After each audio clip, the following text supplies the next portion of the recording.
ओम मनोजवं मारुततुल्यवेगं जितेन्द्रियं बोधिमतां वरिष्ठं वातात्मजं वानरयूथमुख्यं श्रीरामदूतं शरणं प्रपद्ये। श्री हनुमतये नमः।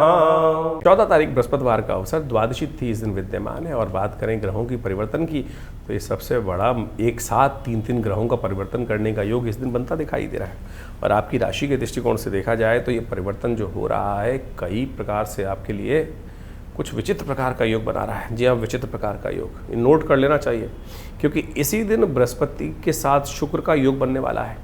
इसी दिन बुध भी आगे परिवर्तन करने का योग बनाते दिखाई दे रहे हैं। इसी दिन चंद्रमा भी परिवर्तन की तरफ जाते दिखाई दे रहे हैं। और ये तीनों के तीनों परिवर्तन करने का योग आपकी राशि के दृष्टिकोण से देखा जाए तो एक बना रहा है विजय का योग, एक बना रहा है आपकी लाइफ में आनंद का योग, और एक बना रहा है सब कुछ लात मार देने का योग। जी हाँ, अभी स्थिति ऐसी आपकी राशि में बन रही है।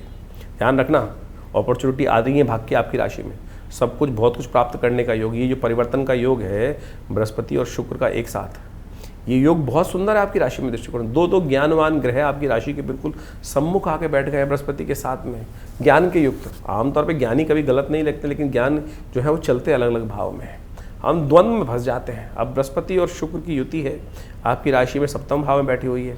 ये एक तरह से दृष्टिकोण से बहुत सारे लोगों का मानना है गलत है, अशुभ है। आप दो विचार ग्रह, हम कहते हैं ये युति बहुत ही शुभ है, ज्ञान का सहारा है। द्वंद्व वहाँ उत्पन्न होता है कि मैं ये मानूं कि मैं इनकी पूजा करूँ या, और हम सबकी आराधना करने का प्रयास करें। बस ज्ञान रास्ता मिलना चाहिए, उस पर चलने का हमें प्रयास करना चाहिए। लेकिन द्वंद्व की स्थिति यहाँ उत्पन्न हो रही है कि इस वक्त आपकी राशि में जो सूर्य का बुध का परिवर्तन हो रहा है, अस्त अवस्था में परिवर्तन कर रहे हैं, और वो कहीं ना कहीं बने बनाए काम पर आप उसको लात मार सकते हैं। एक तो बुध शुक्र और बृहस्पति की युति है, वो कहीं ना कहीं द्वंद्व दे रही है मनोमस्तिष्क में।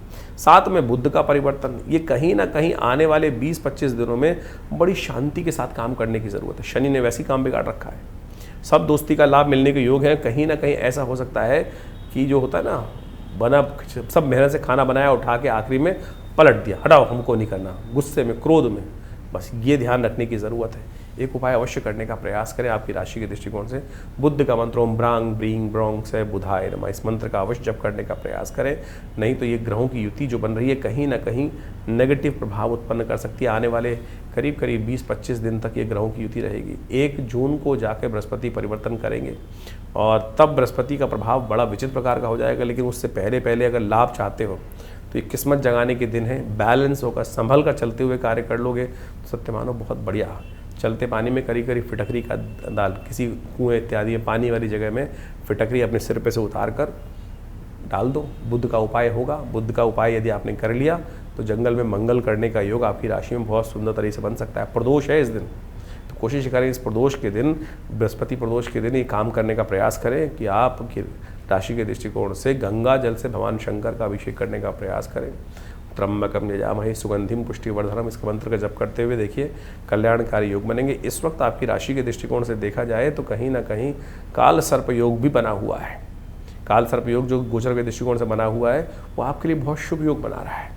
वो कहीं ना कहीं किस्मत से बहुत रास्ते खोलते दिखाई दे रहा है। इसलिए किस्मत को समझने का प्रयास करें, भगवान की शरण में अपने आप को लगातार लगाए रखने का प्रयास करें, वही आपके लिए सबसे श्रेष्ठ मार्ग है। 15 तारीख शुक्रवार का अवसर, धनु राशि वालों के लिए ग्रह नक्षत्रों का दृष्टिकोण से एक महत्वपूर्ण परिवर्तन का दिन है, जिसके कारण सूर्य परिवर्तन की तरफ जा रहे। संक्रांति है लेकिन क्षय तिथि है, चतुर्दशी क्षय हो गई इस दिन, और इस क्षय तिथि होने के कारण से आगे जो मलमास जो आ गया है वो विशेष तौर पर, क्योंकि उसमें आगे पूरे 27 दिन तक संक्रांति पड़ेगी नहीं, तो पूरा पक्ष जो है वो बीच में फंसेगा बिना संक्रांति के।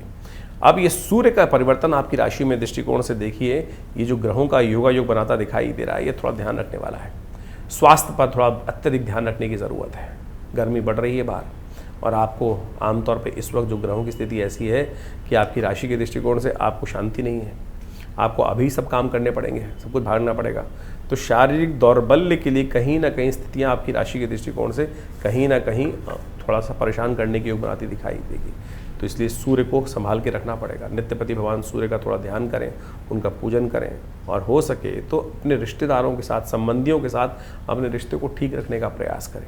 कहीं ना कहीं इस वक्त जो है किसी और व्यक्ति के कारण से आपके संबंध अपने रिश्तेदारों से, अपने खास दोस्तों से कहीं ना कहीं, आपकी गलती नहीं है, कहीं ना कहीं किसी और की गलती का खामियाजा आपकी राशि के दृष्टिकोण से आपको भुगतना पड़ सकता है। इस वक्त ऐसा योग बनता दिखाई दे रहा है। एनर्जी जरूर अच्छी दिखाई दे रही है, एनर्जी में कोई कमी नहीं है, युक्ति में कोई कमी नहीं है आपकी। लेकिन कई बार क्या होती है, हम ज़्यादा दिमाग लगाते हुए कार्य करने का प्रयास करते हैं तो स्थितियां कई बार हम पे उल्टी पड़ जाती हैं। इसलिए इस वक्त ज़्यादा मेहनत की नहीं, शांति से बैठकर चीज़ों को समझते हुए कार्य करने की ज़रूरत है। बैठ के जो काम कर सकते हो, भागा दौड़ी से उतना लाभ नहीं होने वाला है।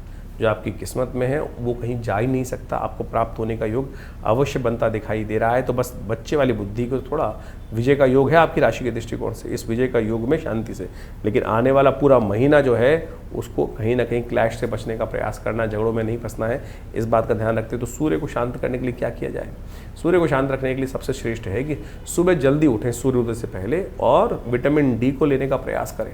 यानी सूर्य का दर्शन करके, थोड़ा अर्घ्य देकर 2-4 मिनट 5 मिनट भगवान सूर्य का दर्शन कर कर उनको अवश्य उनकी ऊर्जा अपने अंदर ग्रहण करने का प्रयास करें। इस वक्त आपकी राशि के दृष्टिकोण से ये बहुत ज़रूरी है। ये कहीं ना कहीं इम्यूनिटी को बढ़ाएगा और चीज़ों को ठीक करने का योग देगा। हर रोज़ भगवान सूर्य को पीला पुष्प डालकर, कनेर का पुष्प जल में डालकर तांबे के लोटे से अर्घ देंगे तो ये ब्रह्मास्त्र उपाय है। ये आपको अवश्य आपकी शारीरिक दौर्बल्य को भी दूर करेगा, तेज को भी ठीक करेगा और शनि के नेगेटिव प्रभाव को भी ठीक करने के लिए रास्ता आप सुबह 6:22 पर सूर्य परिवर्तन के लिए तरफ जा रहे हैं और ये परिवर्तन आने वाले पूरे करीब जून के मध्यकाल तक रहेगा। तो ये आपको ध्यान रखना पड़ेगा थोड़ा सा।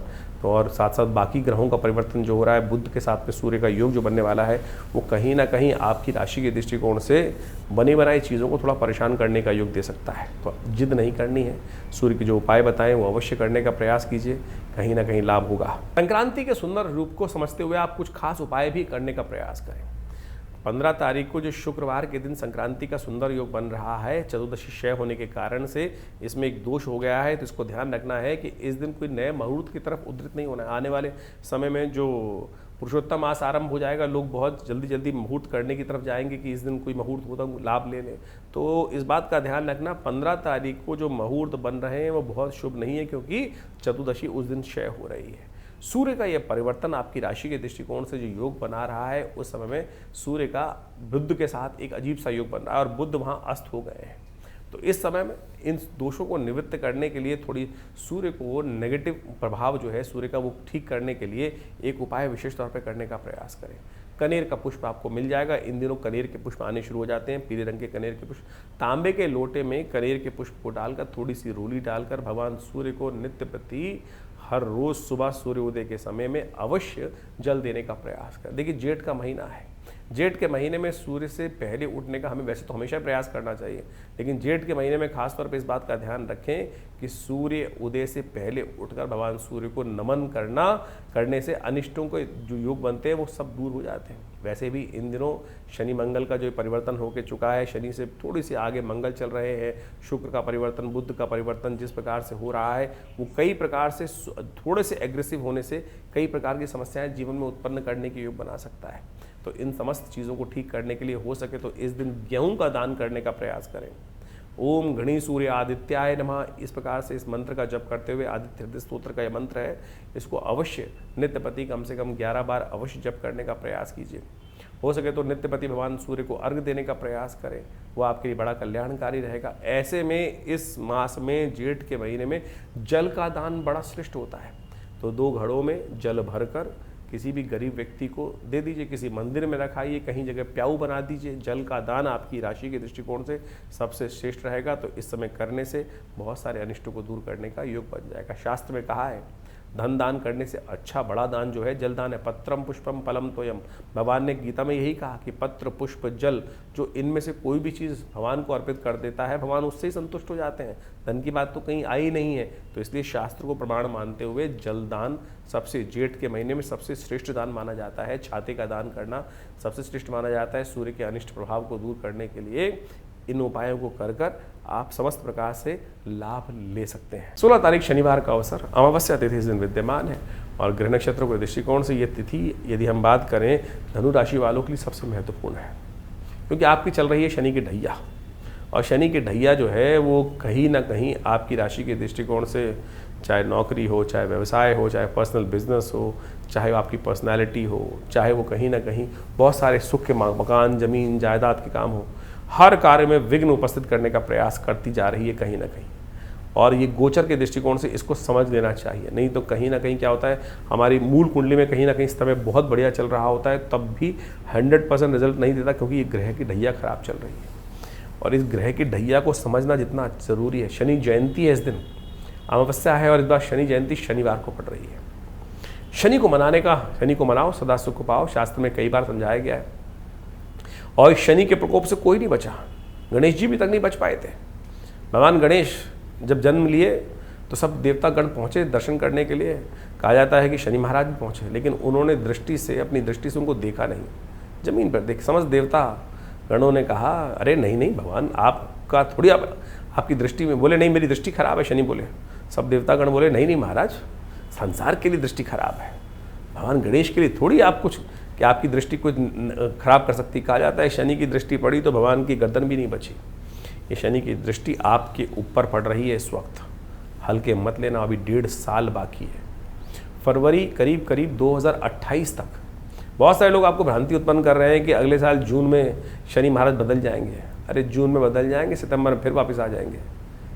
अभी किसी व्यक्ति ने हमारे चैनल पर डाल के, लिख के जवाब डाला था कि महाराज जरा चेक कर लो, आपको पता भी नहीं कि शनि महाराज कब बदलने वाले हैं। अरे आप पढ़ लें अच्छे से, फरवरी 2028 तक शनि की ढैया आपके ऊपर चलने वाली है। इसलिए ज्योतिष को बहुत मूल रूप से समझने की आवश्यकता है। आज नीम हकीम खतराए जान वाली स्थिति बन गई है। बहुत सारे लोग तथाकथित तौर पर आज यूट्यूब पे बहुत सारे ज्ञानवान लोग उपस्थित हो गए हैं, तो इन सब भ्रांतियों में ना रखें। ज्योतिष की दृष्टिकोण से हम आपके समक्ष जो बात रख रहे हैं पूरे तथ्यों के साथ रखते हैं, कहीं भी कोई बात ऐसी नहीं रखते हैं कि जो किसी के अहित की हो। सबके कल्याण की बात समझनी चाहिए। तो शनि को मना लो इस दिन खास तौर पर। ये शनि किसी प्रकार भी ठीक नहीं चल रहे हैं, तो इस दिन कोशिश करें। अनेक उपाय वैसे शास्त्र में जगह जगह विद्यमान है, वो सब हम आपके समक्ष रख रहे हैं, उनको समझ लीजिए। आपकी राशि के दृष्टिकोण से इस वक्त हमें दिखाई देता है आपको अपने स्वास्थ्य का सबसे पहले ध्यान करना चाहिए। सतनाजे का दान आप अवश्य करने का प्रयास करें। काली उड़द का दान, साबुत काली उड़द का दान आप अवश्य करने का प्रयास करें। ये कहीं ना कहीं आपके बहुत सारे कष्टों को दूर करने का योग बनाएगी। स्वास्थ्य का, पेट संबंधित रोग, कमर संबंधित रोग, हड्डी संबंधित रोग इस वक्त शनि के निमित्त में कहीं ना कहीं कष्ट देने के योग बना रहे हैं, तो उनको ठीक करते चलो, कल्याण होगा। जेठ के महीने की अमावस्या इस बार शनिवार के दिन पड़ रही है। इसको शनि जयंती भी कहा जाता है, वट सावित्री का व्रत भी कहा जाता है। कहा जाता है सत्यवान और सावित्री की जो कथा है वो बड़ी अद्भुत भारतीय संस्कृति में रखती है। इसका केवल कथा के माध्यम से नहीं सोचें कि एक स्त्री अपनी सत्यनिष्ठ साधना कर कर कैसे असंभव कार्य को भी पूर्ण कर सकती है। आमतौर पे भारतीय संस्कृति में जो कथा मिलती हैं वो एक से एक किसी पुरुष की ही मिलती हैं कि उन्होंने साधना करी और उन्होंने अपने जीवन में अनेक प्रकार से अनेक मनोकामनाओं को पूर्ण करने का योग बनाया। लेकिन यहाँ सत्यवान सावित्री की कथा जो है वो असंभव को संभव करके दिखाती है कि स्त्री कैसे अपनी शक्ति से, अपनी भक्ति से यमराज तक को भी नतमस्तक कर सकती है और उनको बाध्य कर सकती है कि वो उनके आगे उनकी मनोकामनाओं को पूर्ण करने का योग बनाए। सत्यवान की जब मृत्यु हो गई, कहा जाता है सावित्री ने बड़ी श्रद्धा के साथ आनंद भाव से परमात्मा का स्मरण करते हुए एकाग्रचित्त भाव से वट के समान उस व्रत को पूरा किया। वट यानी ऐसा वृक्ष जो हिलता नहीं है, किसी आंधी अंधड़ में तस का मस नहीं होता, बड़े बड़े पेड़ उखड़ जाते हैं, लेकिन वट का जो पेड़ है, वट वृक्ष जो है वो ऐसा जड़मय होता है। कहा जाता है कि इस दिन पूर्ण श्रद्धा के साथ वट वृक्ष की पूजा कर लेने से, प्रार्थना कर लेने से, प्रदक्षिणा कर लेने से, जो केवल प्रदक्षिणा करना नहीं है, वट के समान साधना करने से, सत्संकल्प होकर साधना कर लेने से, बिल्कुल कि हम तो आज यहीं बैठे हैं, परमात्मा की शरण में बैठे हैं, अब आपको आना ही पड़ेगा। देर नहीं रखती है, एक घड़ी आधी से पुनियाद वो चमत्कार होने में देर नहीं रखती है, लेकिन हमारा वो साधना, हमारा वो मन एकाग्र हो ही नहीं पाता है। तो वट सावित्री ने इस दिन व्रत कर कर वो अद्भुत कार्य किया। सत्यवान सावित्री की आज भी उस लंबे सतयुग के बाद आज भी उस दिन का महत्व शास्त्र में बताया गया है। तो इसलिए इस दिन बड़ी श्रद्धा के साथ वट वृक्ष के नीचे जाकर दूध अर्पित करें, उनकी प्रदक्षिणा करें वट वृक्ष की, और साथ साथ उनको जितका जाता है कि अपने पवित्र पति की जीवन की समस्त परिवार के लोगों की सद्भावना के लिए, उनके आयु की रक्षा के लिए इस दिन पूरी वट वृक्ष की पूजा कर कर उनके नीचे एक दीप जलाकर दूध अर्पित कर कर भगवान ब्रह्मा का सुंदर पूजन किया जाता है, भगवान विष्णु का सुंदर पूजन किया जाता है। समस्त अनिष्टों को दूर करने के लिए जो है वो विशेष तौर पर आयु प्राप्त करने के लिए, आशीर्वाद प्राप्त करने का सुंदर सूत्र बनाया जाता है। इसके साथ साथ एक इस दिन का महत्व और भी है, शनि जयंती है। शनि जयंती के संबंध में आपको समझना चाहिए कि ये शास्त्र में जो अद्भुत कथाएं हैं, एक से एक बड़ी कथाएं हैं। इस दिन विशेष तौर पर शनि को प्रसन्न करने के लिए जो भी उपाय, शनि जयंती, शनि उत्पन्न हुए और शनि जो है, जो शास्त्र के दृष्टिकोण से कहा जाता है कि भगवान सूर्य के पुत्र हैं, छाया मार्तंड पुत्र जो हैं, वो अपने दृढ़ निश्चय के व्यक्ति हैं कि ऐसे ही होगा कार्य, ऐसे ही होगा, इसी प्रकार से कार्य करने के लिए, और वो अपने ही स्वभाव से चलते हैं। और कहा जाता है भगवान ने उनको दंडाधिकारी का दायित्व दिया है कि लोगों के द्वारा किए गए कर्म का जो न्यायाधीश के रूप में कार्य करना है वो उनके ही है। और दंडाधिकारी जो होता है ना, जो न्यायाधीश होता है, बड़ा ही निष्ठुर होता है, निष्ठुर होता है, वो पिघलता नहीं है। आपने जो किया है, जैसा किया है, उसका वो दंड देने का प्रभाव उसी के पास है। अगर वो दया करना शुरू कर दें तो फिर वो कैसे, लोग तो बड़ी जल्दी से किसी प्रकार से मीठी मीठी बातें बोलकर अपने जो समस्त कष्ट है उसे निवृत्ति के योग बना लेंगे, और ऐसे में दंडाधिकारी जो है वो अपने कार्य को सही नहीं कर पाएगा। तो शनि जो महाराज है वो आपके दंड को उस दंड के रूप में ही देखते हैं, उस कार्य के रूप से देखते हैं कि गलत किया है तो उसके गलत कार्य का गलत नतीजा ही जो है उसका भोगने को आपको तैयार रहना चाहिए। लेकिन कहा जाता है कि हर चीज़ के कहीं ना कहीं कुछ ना कुछ छोटे रास्ते भी होते हैं जिसके द्वारा हम उस जो अज्ञानता में किया गया कार्य, एक तो होता है ज्ञानपूर्ण कार्य किया गया, समझ बूझ के कार्य करने किया गया, एक होता है अज्ञानता में कई बार जो कार्य गलत हो गया, उससे निवृत्ति का योग कैसे बने, तो आराधना के द्वारा हम बना सकते हैं। इसलिए अनेक जो कथाओं को समझें। एक बड़ी अद्भुत कथा आती है पिप्पलाद ऋषि की। पिप्पलाद ऋषि जो थे वो विशेष तौर पर कहा जाता है बाल्यकाल में ही किसी बड़े दुर्भिक्ष के कारण से, अकाल पड़ने के कारण से परिवार से दूर हो गए थे। परिवार कहीं और जा रहा था, कई जगह उन ऋषियों के नाम अलग अलग रूप से बताए गए हैं, लेकिन पिप्पलाद कथा का निष्कर्ष यही है कि पीछे छूट गए थे। अकेले छोटे बाल अवस्था में ही लोग पलायन कर रहे थे पूरे ऋषि परिवार के द्वारा, तो वो कहीं पीछे छूट गए।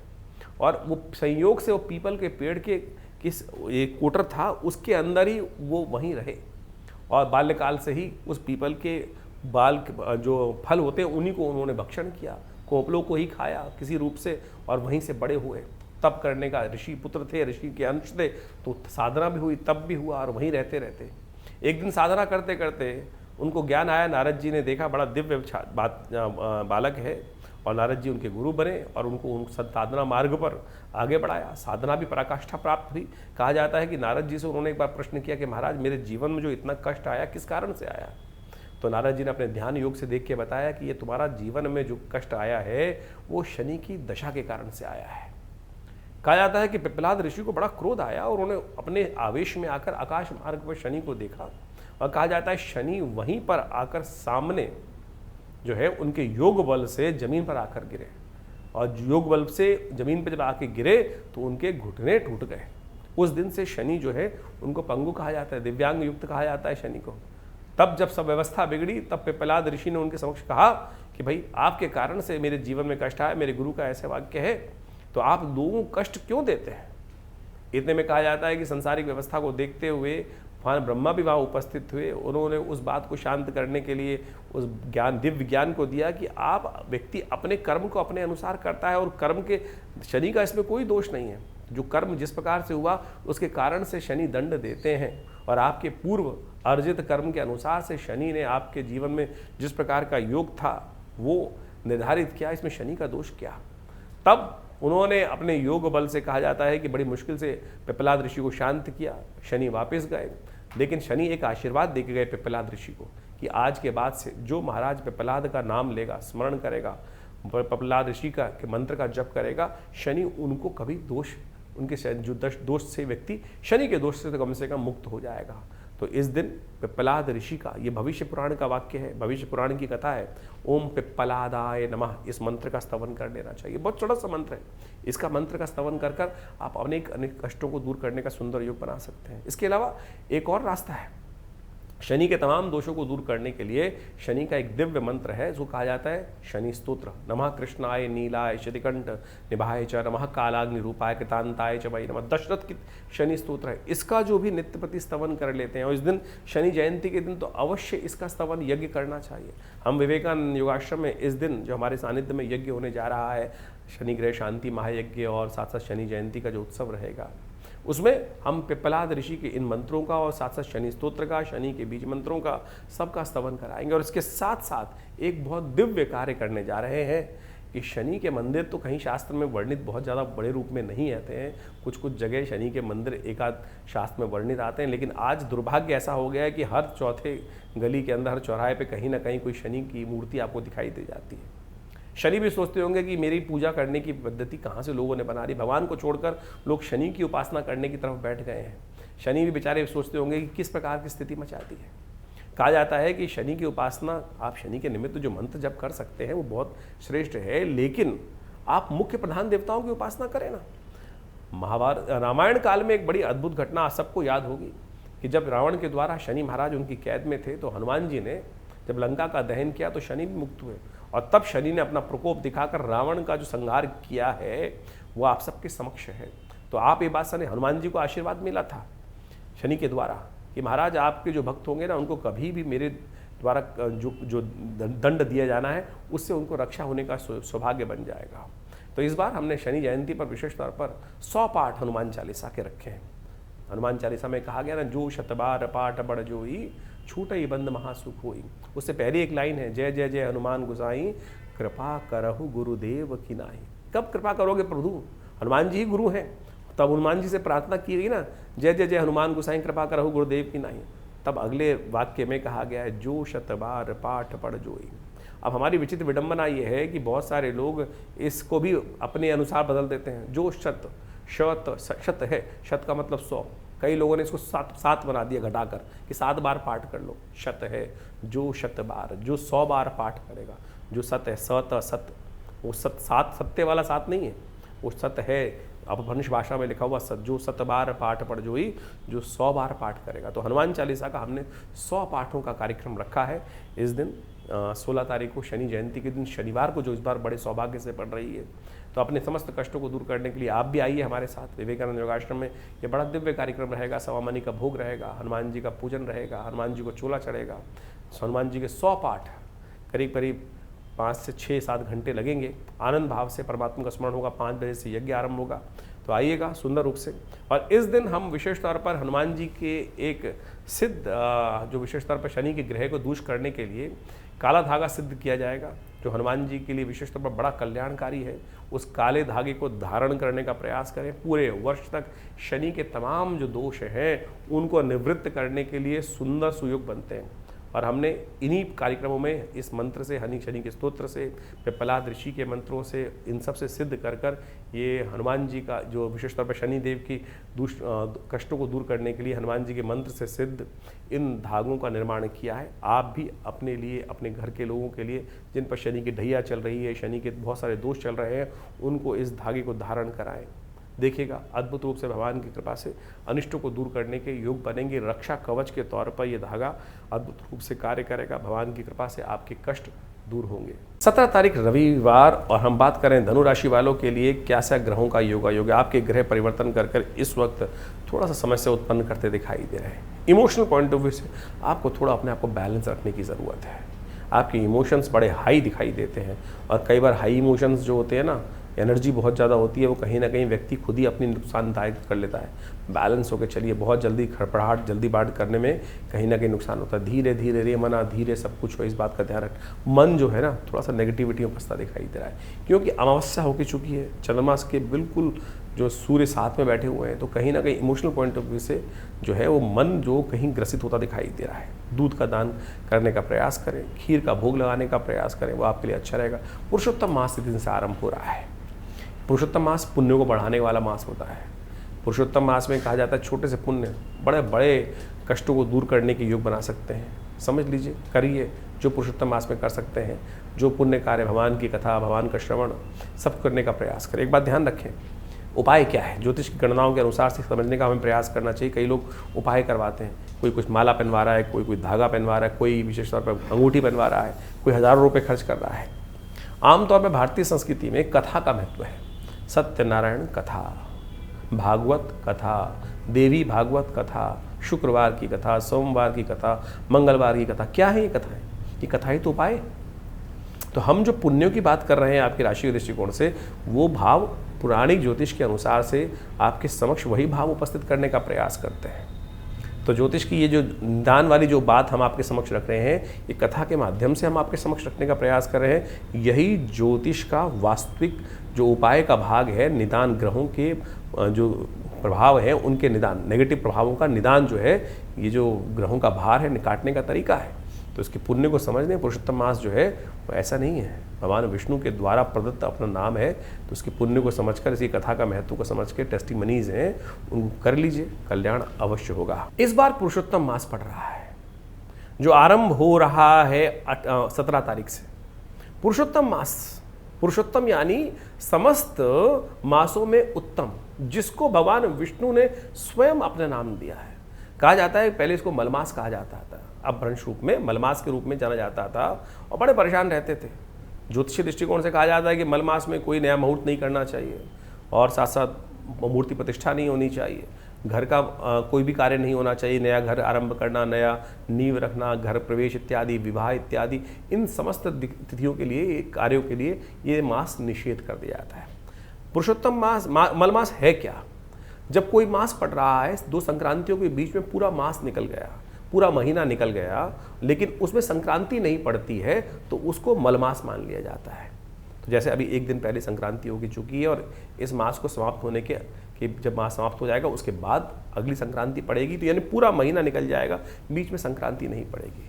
ज्योतिषीय दृष्टिकोण से कहा जाता है कि 32 महीने 16 दिन, 32 महीने 16 दिन और करीब करीब 4 घड़ी के अंतर से ये मलमास हर 2 साल यानी 32 महीने यानी 2.5 साल बाद करीब करीब घूमकर आता है। 2.5 साल बाद ये मलमास घूमकर करीब करीब आता है। तो ऐसे में इस मास को विशेष तौर पर मलमास माना जाता है। तो इस बार बड़ा श्रेष्ठ योग बना है कि जो मलमास है, वो जो मलमास है, कहा जाता है कि कैसे पुरुषोत्तम मास बना, तो भगवान विष्णु के समक्ष एक बार जाकर उन्होंने अपनी आराधना करी कि महाराज बड़े रोए कि महाराज हमारे को तो मलमास मान लिया, अधिक मास मान लिया, हमको कोई पूछता तक नहीं है।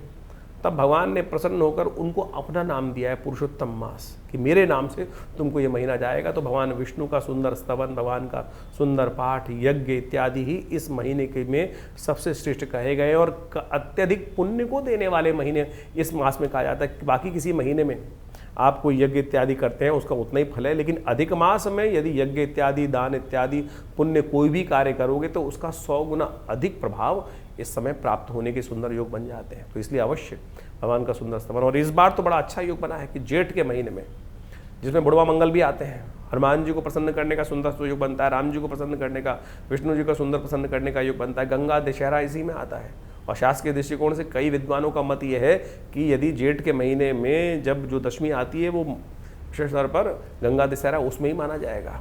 तो अलग अलग लोग मत है, तो आप उसको अनुसार ही मान सकते। कई पुण्यों को, अत्यधिक पुण्यों को देने वाला ये समय आता है। तो इस समय में विशेष तौर पर जो पुण्य करेंगे उसका कई गुना अधिक लाभ प्राप्ति करने के योग बन जाते हैं। तो ऐसे में अपने समस्त अनिष्टों को दूर करने के लिए इस वक्त ग्रहों में जिनमें दशा चल रही है, कोई नेगेटिव दशा चल रही है, उनके ग्रहों का मंत्र जप, गंगा का स्नान, और तो और यदि आपके समस्त अनिष्टों को दूर करने के लिए आप बुढ़वा मंगल जो पढ़ें उनमें सुंदरकांड का पाठ भी कर लेंगे, तब भी आपके बहुत सारे अनिष्टों को दूर करने के भगवान की कृपा से अद्भुत योग बन जाएंगे। हमने विवेकानंद योगाश्रम में इन पूरे समय में अनेक प्रकार के कार्यक्रम रखे हुए हैं। भगवान का सुंदर स्तवन करने का यज्ञ रखा है, गायत्री का यज्ञ रखे गए हैं। आपके पितरों को शांति, पितृदोष से निवृत्त करने के लिए उसका लाभ ले सकते हैं। हर बुढ़वा मंगल, हर जो मंगल पड़ेगा उसमें सुंदरकांड का पाठ रहेगा, सवामनी का भोग रहेगा। हर रविवार पर विशेष तौर पर विशेष गायत्री यज्ञ का कार्यक्रम रखा गया है, उसमें भी सम्मिलित हो सकते हैं।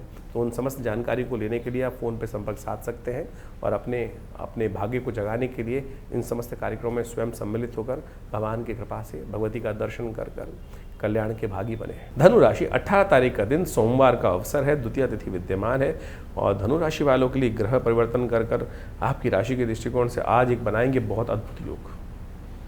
दिन थोड़ा भारी जरूर दिखाई देता है, लेकिन आने के लिए नई उम्मीद दिखाई दे रही है कि आने वाले 2-3 दिन आपके लिए एक अच्छी उम्मीद बनती दिखाई दे रही है। तो आज की उम्मीद थोड़ी मेहनत में लगाने का प्रयास करें, चिंता नहीं चिंतन में लगाने का प्रयास करें। चिंताएं अन्य से थोड़ी परेशान कर सकती हैं।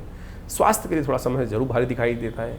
चावल का दान या थोड़े से चावल लेकर दूध में मिलाकर थोड़ा पानी में मिलाकर ओम नमः शिवाय का जप करते हुए सुबह सुबह भगवान का अभिषेक कर लेंगे। सर्वार्थ सिद्ध योग बना हुआ है, वो कहीं ना कहीं कष्टों से थोड़ा सा भार से निवृत्त करने का योग अवश्य बना देगा, वो आपके लिए कल्याणकारी रहेगा। द्वितीया तिथि है, चंद्र दर्शन होने के सुंदर योग बनेंगे इस दिन, इसलिए आज का चंद्र दर्शन कई कलंकों से, क्योंकि शनि महाराज इन दिनों आपकी राशि के दृष्टिकोण से कई कलंकों को लगाता दिखाई दे रहा है। कहा जाता है कि इस दिन चंद्र दर्शन अवश्य कर लेना चाहिए और चंद्र दर्शन करने के बाद गौ पूजन अवश्य कर लेना चाहिए।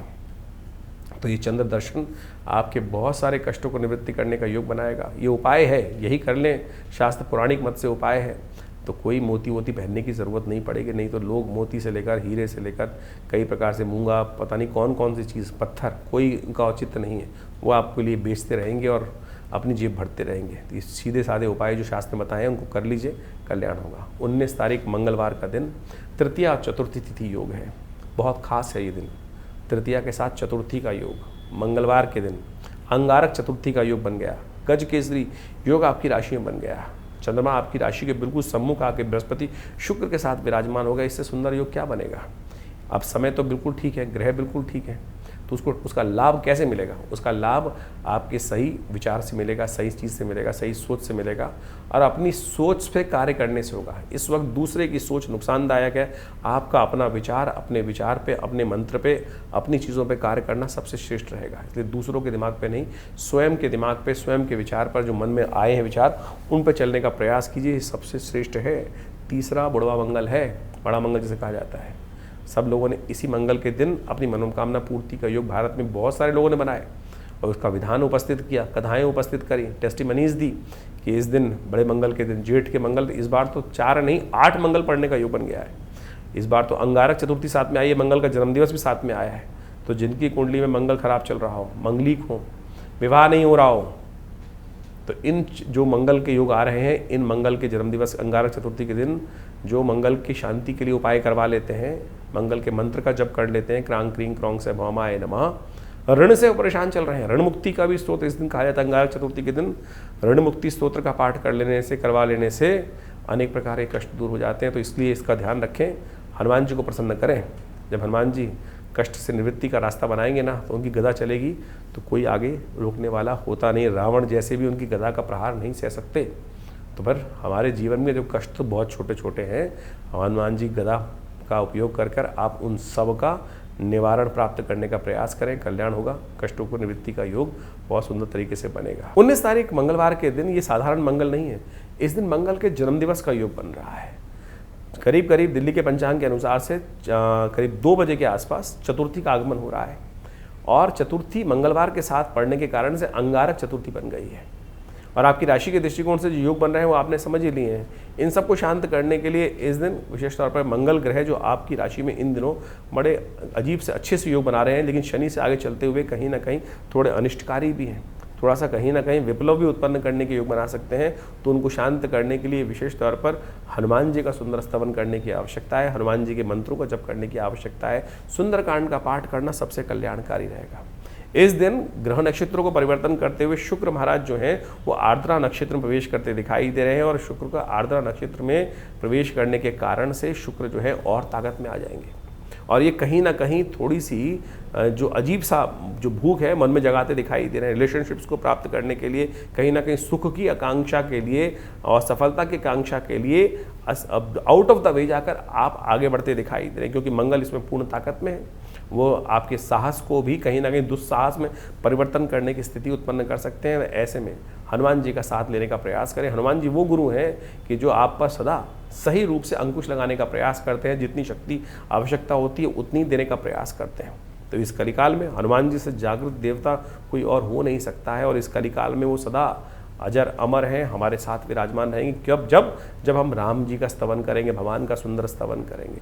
तो इस दिन हमने विवेकानंद योगाश्रम में मंगल ग्रह शांति, नवग्रह शांति महायज्ञ का आयोजन किया है और साथ साथ सुंदरकांड का पाठ रखा है, जो पूरे बुढ़वा मंगलों में हर मंगलवार पे चल ही रहा है। आप भी उसमें अपने नाम से सम्मिलित होकर जागृत हनुमान जी की मूर्ति के समक्ष बैठकर सुंदर रूप से मनोकामना सिद्धि मंदिर में आकर हमारे साथ भाग ले सकते हैं, सुंदरकांड का पाठ कर सकते हैं। सवा मनी का भोग रहेगा, सुंदर यज्ञ रहेगा। जिस आश्रम पर पिछले करीब 60-70 सालों से नित्य प्रति 8 घंटे यज्ञ रहता है, आप भी आएँ हमारे साथ इस दिव्य यज्ञ में, मंगल ग्रह नवग्रह शांति महायज्ञ में ये और साथ साथ सुंदरकांड के दिव्य महापाठ के अंदर आप सम्मिलित हों। अंगारक चतुर्थी है, समस्त अनिष्टों को दूर करने वाली चतुर्थी है। ये बड़े भाग्य से इस वक्त जेठ के महीने में सुंदर सुयोग दूसरी बार बनकर आया है। आप इसका लाभ लीजिए, मंगल अनिष्ट ना करे। और ऐसे में इस वक्त ग्रहों की स्थिति देखें कि और इस वक्त बुध और विशेष तौर पर बृहस्पति जो है, शुक्र और बुध जो है स्थान परिवर्तन करके बैठे हुए हैं और बुध अस्त चल रहे हैं और शुक्र और बृहस्पति एक साथ एक ही राशि में विराजमान है। आपकी बुद्धि को भ्रमित करने के लिए अलग अलग रास्तों पे डालते दिखाई दे रहे हैं, इधर का चयन या उधर का चयन, इधर जाएं या उधर जाएं। मनोमस्तिष्क शुक्र दैत्य गुरु हैं और बृहस्पति जो है देव गुरु हैं। दोनों गुरु ज्ञानवान हैं, लेकिन अपने अपनी तरफ आकर्षित करते हैं और उसी कारण से अपनी अपनी तरफ आकर्षित करने के कारण से दैत्यों और देवों का युद्ध भी कई बार हुआ। तो यानी दोनों के दोनों आगे बढ़ना चाहते हैं, सफलता प्राप्त करना चाहते हैं, लेकिन अलग अलग मत के अनुसार से द्वंद्व भी उत्पन्न करते हैं। वो द्वंद्व ना उत्पन्न हो, इसलिए हनुमान जी हमारा सहारा दें। इसलिए सुंदरकांड का पाठ करें, हनुमान जी का स्तवन करें। इस सुंदर योग में आपके जीवन में कल्याण का योग बनेगा। 20 तारीख बुधवार का अवसर और धनु राशि वालों के लिए ग्रह गणना जो दिखा रही है, चतुर्थी तिथि उदय तिथि के रूप में विद्यमान रहेगी। चंद्रमा इस दिन स्वग्रही होने जा रहे हैं आपकी राशि के दृष्टिकोण से, लेकिन ये दिन आपके लिए कहीं ना कहीं ओवरऑल करीब करीब अच्छा दिखाई देता है। ग्रहों की गणना को आप समझने का प्रयास, द्वंद्व में ना फंसे। देखिए आपकी राशि में बड़ी क्या है, ज्ञान से जो ज़्यादा ज्ञानी होता है ना, वो बहुत डरपोक हो जाता है और सर मुंडाते ही कई बार क्या होता है कि उनको डर होता है कि मैं कर रहा हूँ, कहीं ना कहीं मुझे नेगेटिव प्रभाव ना सोचना पड़े। इस वक्त ग्रहों का योग ऐसा है कि जिसको कहा जाता है ना कि नेगेटिव सोचोगे तो बिल्कुल नेगेटिव हो जाएगा। अच्छा सोचो, खराब मत सोचो, नेगेटिव मत सोचो, पॉजिटिव सोचने का प्रयास करो। भद्रा है, दोपहर करीब 11 बजे खत्म हो जाएगी, उसके बाद कार्यों पे लगो, चीज़ें बहुत अच्छी रहेंगी।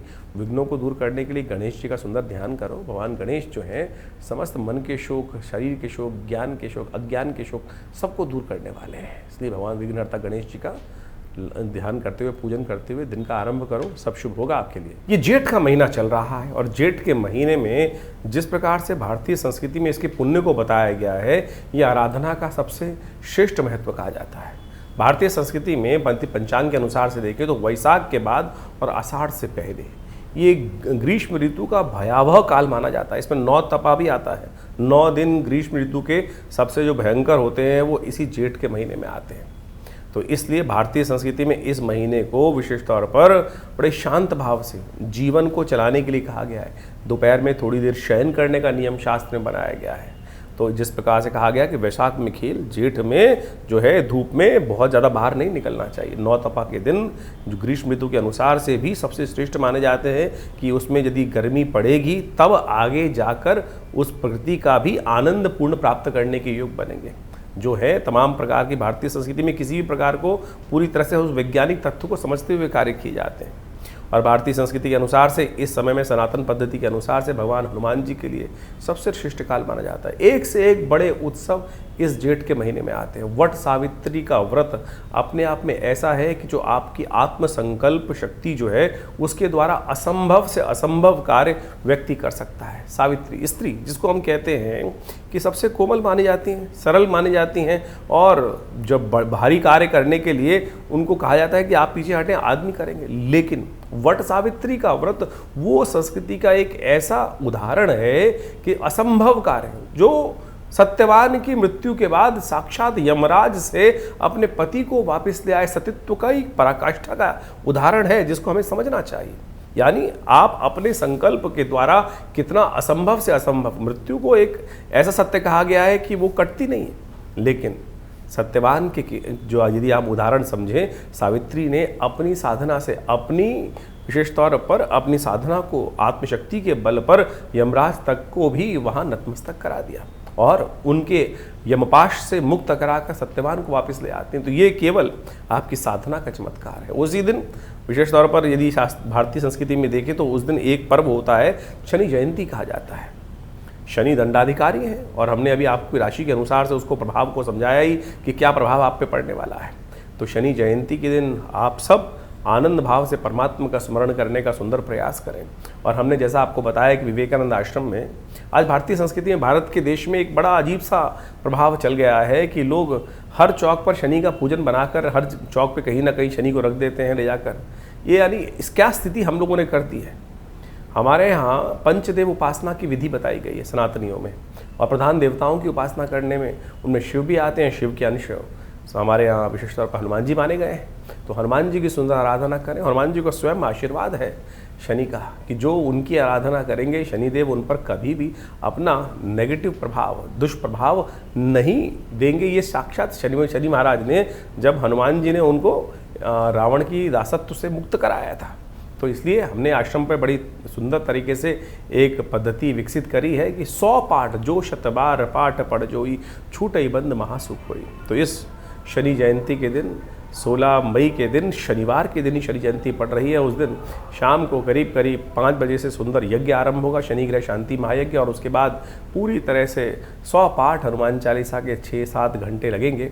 आनंद भाव से सब लोग, जितने भक्तजन उपस्थित होते हैं, सब आनंद भाव से पिछले कई वर्षों से सिद्ध हनुमान जी की प्रतिमा के समक्ष, जो बड़ी सुंदर सिद्ध प्रतिमा है, आचार्य केशव देव जी के द्वारा प्रतिष्ठित है, जिनको पहली सिद्धि हनुमान जी के संबंध में ही हुई थी, और उन्होंने ही इस हनुमान जी की सुंदर मूर्ति प्रतिष्ठित कर कर उनका सुंदर ये कार्य करने का आरंभ किया, और आज उसको ही हम आगे बढ़ा रहे हैं। तो आप सब उस सुंदर यज्ञ में उपस्थित हों और अपने निमित्त, अपने कष्टों को निवृत्त करने के लिए जो कुछ भी कर सकते हैं, अपने वजन के बराबर अन्नदान, तेल का दान करने का प्रयास करें, और साथ साथ हनुमान चालीसा के सुंदर पाठ करने का प्रयास करें। हनुमान चालीसा के जैसे हमने कहा 100 जो शतबार पाठ पढ़ जो छूटे बंद महासु कोई, वो भी कर सकते हैं। इसके साथ साथ शनि स्तोत्र का पाठ सबसे श्रेष्ठ रहेगा। दशरथ के शनि स्तोत्र का पाठ इस दिन करना, पीपल का पूजन करना और तेल का दान करना, ये सब अनेक उपाय हैं जिनको आप कर कर अपनी समस्याओं का निदान कर सकते हैं और कष्ट का से निवृत्ति प्राप्त कर सकते हैं। देखिए, जीवन में भार है, हम कष्ट भोग के कर लें या अपने कष्ट जीवन में बड़ी मेहनत से कमाए हुए धन के द्वारा उसको दान करके उसी कष्ट की निवृत्ति भी कर सकते हैं। ये बहुत समझने की आवश्यकता है। एक बड़ी विचित्र बात समझ में आती है लोगों के, आज हम सोचने की ज़रूरत है कि दान किसको किया जाए। कई लोग कहते हैं दान मैं किसको करूं, और दान आपको समझना पड़ेगा कि दान किसको करना चाहते हैं आप। हमारे यहाँ 2 भाव रखे गए हैं। एक तो विशेष तौर पर दान करने की व्यवस्था इसलिए बताई क्योंकि शनि का दान आमतौर पे कोई भी पढ़ा लिखा आदमी लेता नहीं है, और ब्राह्मण भी आजकल हिचकने लगे हैं कि शनि का नाम से दान करोगे, सतनाजे का मिला हुआ दान करने के लिए जाओगे तो पहले कहेगा भैया जो श्रेष्ठ ब्राह्मण होंगे, जो पूजा पाठ ज़्यादा करते होंगे, तो धन संपन्न युक्त होंगे, वो शनि के दान लेने से थोड़े से कतराते हैं। तो अब सवाल उठता है कि शनि का दान किसको किया जाए। देखिए, एक तरह से हम समझें कि दान के 2 प्रभाव हैं। एक तो वो पुण्य कि जिसका हमको तत्काल आवश्यकता है उससे मिल जाए, और दूसरा पुण्य वो है कि जो मरने के बाद प्राप्त होगा। सकाम और निष्काम 2 प्रकार के कर्म कहे गए हैं। दान श्रेष्ठ जो है वो निष्काम ही है, निष्काम भाव से किया जाए, लेकिन निष्काम जो भाव से कर्म किया जाता है उसका फल जो है फिर तो अगले जन्म में प्राप्त होगा। लेकिन हम संसारी सब लोग हैं और हम सब अपने समस्त कष्टों को दूर करने के लिए यही भाव करके दान करने का प्रयास करते हैं कि अभी मैं दान दे रहा हूँ, मेरा कुछ ना कुछ कष्ट निवृत्ति का योग बन जाए। लेकिन वो होता नहीं है। क्यों? हम दान करने के टाइम पर सोचते हैं कि किसको दिया जाए दान, तो हम जाके किसी ऐसे व्यक्ति को दे देते हैं कहीं जिसके पास है ही नहीं पुण्य।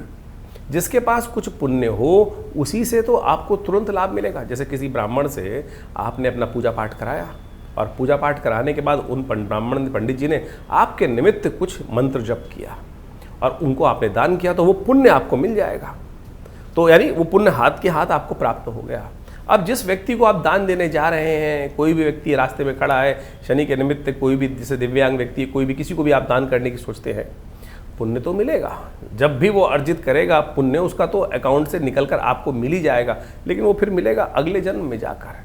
तो इसलिए अब आपके ऊपर सोचना है कि आप दान किसको करना चाहते हैं, कैसे करना चाहते हैं। तो सांकेतिक भाव से हमने आपको इस तथ्य को समझाने का प्रयास किया है, तो उसके अनुसार से आप कार्य करने का प्रयास करें। तो इस सुंदर शनि जयंती पर अनेक भारतीय संस्कृति में उत्सव चल रहे हैं। उसके साथ साथ जेठ के महीने में अभी तो एक बड़ा सुंदर भाव चल रहा है। जितने भी मंगल आते हैं, इन जेठ के मंगलों में जितने मंगल आते हैं वो सारे के सारे जो मंगल हैं बड़े मंगल माने जाते हैं, बुढ़वा मंगल माने जाते हैं। हनुमान जी को प्रसन्न करने के अद्भुत योग, और हनुमान जी के संबंध में कहा गया है वो सदा अजर अमर है भगवती की कृपा से। और उनको के निमित्त जो पाठ किया गया, हनुमान चालीसा के अंदर एक लाइन और आती है, और देवता चित्त न धरहि हनुमत से ही सर्व सुख करहि। संसार में समस्त देवतागण इस संसार को छोड़ के चले जाते हैं अपने काल के अनुसार से, लेकिन हनुमान जी जो प्रत्यक्ष है वो आज भी यहीं विराजमान है और भक्तों पर कृपा करने के लिए। हमारी भारतीय संस्कृति के अनुसार से हमारे 2 देवता कहे गए हैं जो सदा आपको आपके पुण्यों को देने वाले होते हैं देवताओं में। एक तो भगवान दत्तात्रेय जो इस संसार में सदा विराजमान रहेंगे, दूसरे हनुमान जी, दोनों के दोनों इस कलयुग कालिकाल में आपके पुण्यों को तुरंत देने वाले हैं। तीसरी तौर पर आपके पितरों को मान लिया जाता है कि जो पितृ को निमित्त आप तर्पण इत्यादि करते हैं वो भी आपको आशीर्वाद स्वरूप तुरंत देने का प्रयास करते हैं। आशीर्वाद जो आप पुण्य अर्जित करना चाहते हैं उनके निमित्त तर्पण इत्यादि किए, तो आप इन कर्मों को कभी मत छोड़ा कीजिए। तो ये जो बड़े मंगल चल रहे हैं इसमें विशेष तौर पर हनुमान जी की सुंदर आराधना करने का प्रयास करें। इनके अनेक अनेक महत्व शास्त्र के अनुसार से बताए गए हैं। हरि अनंत, हरि कथा अनंता। तो कई जगह शास्त्र में ऐसी ही बात मिलती है कि हनुमान जी उनके भगवान राम के काल में सबसे पहले भगवान से इन दिनों मिले थे, तो मंगलवार का ही दिन था, जेठ का मंगल का ही सुंदर योग था, तो इसलिए इस मंगल का बड़ा महत्व बन जाता है। इसके बाद अनेक कथाएं और भी आती हैं कि लोगों ने इन बड़े मंगलों पे अपनी बड़ी बड़ी मनोकामनाओं को पूर्ण करने के लिए उनके द्वारा पाठ करके पूजा करके सुंदर व्यवस्थाएं बनाई हैं, सुंदर कार्य किए हैं। तो आप उस सुंदर तथ्यों को समझ के कथाओं के माध्यम से ये समझ लीजिए कि ये बड़े मंगल बड़े पुण्य वाले हैं। और इस बार तो ऐसा योग बना है कई वर्षों बाद कि जेठ के महीने में पुरुषोत्तम मास का सुंदर योग बन गया है। तो आप इस सुंदर मास का लाभ लें कि 4 की बजाय 8 बड़े मंगल इस वर्ष 2026 में हमको मिल रहे हैं। और शनि मंगल का भी टकराव खत्म होकर चुका ही है। और ऐसे में शनि मंगल जब आमतौर पे हमने ज्योतिष गणनाओं के अनुसार से देखा कि शनि मंगल जब एक साथ होते हैं आमतौर पे लोग को लगता है कि बड़ा भयावह योग बनता है, लेकिन इतना अनिष्ट नहीं करते हैं। लेकिन जब शनि मंगल पास पास होते हैं, एक राशि पीछे या एक राशि आगे होते हैं, तब ज़्यादा भयावह स्थिति उत्पन्न कर देते हैं। तो इसलिए जब तक ये यहाँ शनि महाराज के से एक राशि आगे मंगल चल रहे हैं और मंगल पूर्ण ताकत में आ गए हैं इस समय में, तो ये मान के चलें 20 जून तक ये बड़े मंगलों का योग भी बढ़ने वाला है।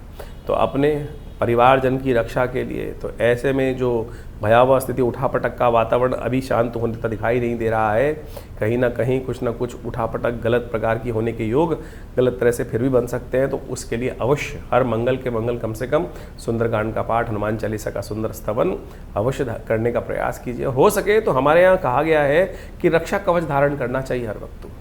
हनुमान जी का रक्षा कवच, हनुमान जी का जो धागा है सुंदर रूप से उसको धारण करने का प्रयास करें। हनुमान जी के मंत्र से सिद्ध धागा जो धारण कर लेते हैं, कहा जाता है उनके बहुत सारे कष्ट दूर होने के सुंदर सुयोग बन जाते हैं। तो इस प्रकार से जो हमने आपको पहले भी बताया उस हनुमान जी के सुंदर धागे को धारण करने का प्रयास करें। भगवान की कृपा से आपके बहुत सारे कष्ट दूर होने के अद्भुत योग बनते रहेंगे। तो इस प्रकार से ज्येष्ठ के महीने में जिस प्रकार के योग बने हैं उन सब का रास्ता, निवारण का मार्ग भी हम आपको आपके समक्ष उपस्थित करते रहते हैं। और ज्योतिष को सरल रूप से कथाओं के माध्यम से इसलिए है क्योंकि कथा टेस्टिमनीज हैं, कथा निष्कर्ष हैं।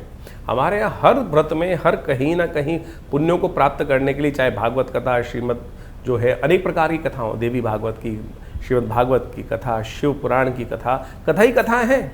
और कथा से क्या होता है, मन एकाग्र होता है, बुद्धि के जो पाप है वो दूर हो जाते हैं। तो जो हम ज्योतिष विज्ञान के इस कार्यक्रम में कथाएं डालते हैं, बहुत सारे लोग कई बार अपने कमेंट कर देते हैं कि ज्योतिष नहीं बता रहे हैं, कथा बता रहे हैं।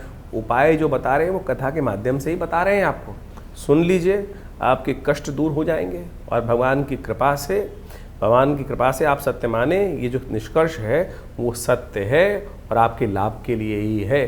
तो आप आइए हमारे इस कार्यक्रम में, जो हमारे यहाँ आश्रम पे चलता है, नित्यपति यज्ञ चलता है करीब 8 घंटे, उसमें भी आप सम्मिलित हो सकते हैं। भगवान का नित्यपति यज्ञ जो चलता है, उसके अलावा हर मंगलवार हर सुंदरकांड का पाठ बड़े वृहद रूप से होता है। सवा मनी का भोग सुंदर रूप से लगता है।